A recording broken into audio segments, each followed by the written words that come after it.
Contrast, Nicaraguan rebels who received assistance from the Reagan administration in their efforts to overthrow the Sandinista government in the 1980s. Sandinistas, rebels who took their name from a rebel leader. Tiananmen Square, the site of 1980 demonstrations in Beijing, China, in which Chinese students demanded freedom of speech and a greater voice in government. Glasnost, a policy that Gorbachev advocated for.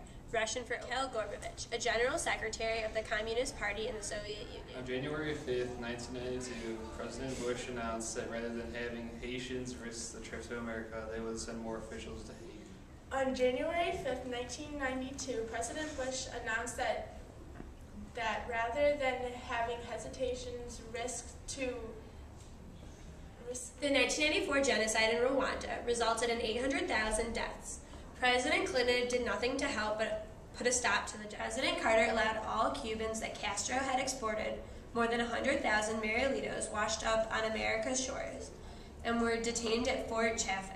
The government worked to reduce the arms and the armies forcing each other in Europe and transitions to free markets. One of the biggest things the United States pushed for in the 1990s was the concept of free and regular elections. Many people seem to believe that if we weren't the biggest contributors, if we did not micromanage every aid program, then America was no longer a leader.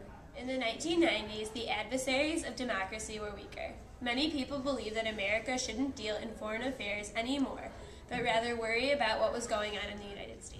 Foreign countries wanted freedom to think, freedom to speak, freedom to worship, freedom to work, and above all, the freedom to choose one's government. The United States would make democracy the central value of its foreign policy. The government wanted to foster democratic values abroad and to support economic conditions that would allow democracy to thrive.